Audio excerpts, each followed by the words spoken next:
بسم اللہ الرحمن الرحیم۔ السلام علیکم ورحمۃ اللہ وبرکاتہ۔ میں ہوں حکیم نوید اور آپ دیکھ رہے ہیں میرا یوٹیوب چینل حکیم نوید آفیشیل۔ اس ویڈیو کے اندر دو چیزوں کا مرکب بنانا، اس کا استعمال اور اس کا مزاج کے بارے میں بتائیں گے۔ تو پہلے اس نسخہ کی احتیاط آپ کو بتاتے چلیں۔ اسکن الرجی کے مریض اس نسخے کا استعمال نہیں کر سکتے۔ دوسرا، ہائی بلڈ پریشر کے لوگ اس نسخے کا استعمال نہیں کریں۔ شادی شدہ حضرات اور جو کمزور لوگ ہیں ان کے لیے اس نسخے کا استعمال مفید۔ چھوٹی عمر والے خصوصاً نابالغ بچے اس نسخے کا استعمال نہیں کریں۔ صرف شہوت بڑھانا نسخہ ہے۔ اس کا استعمال کرنے کا طریقہ بڑا آسان ہے۔ صرف دو ہی چیزوں کا مرکب ہے۔ استعمال کر کے بوڑھے لوگ ہمیشہ کے لیے جوان ہو جائیں گے۔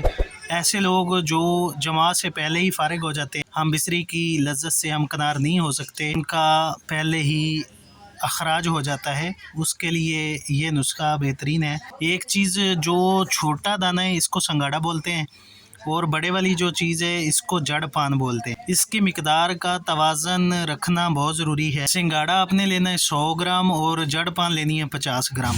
دونوں کا الگ الگ سے صفوف بنا کر کپڑ چھان کر کے دونوں کو مکس کر کے رکھ لیں۔ 150 گرام کا صفوف آپ کے پاس تیار شدہ ہوگا، اس میں 200 گرام شہد مکس کر کے رکھ لیں۔ یہ موجود شباباور آپ کے پاس موجود ہوگا۔ ان لوگوں کو استعمال کرائیں جو بالکل خسی ہو چکے ہیں، شہوت کی کمی ہے، بالکل حرکت نہیں ہوتی۔ تھکے ہوئے مایوس لوگوں کے لیے یہ ایک نئی امید لاتا ہے۔ اس کا استعمال کریں، فائدہ اٹھائیں، دوستوں کے ساتھ اس ویڈیو کو شیئر کریں۔ تو ملتے ہیں نیکسٹ ویڈیو میں۔ اللہ حافظ۔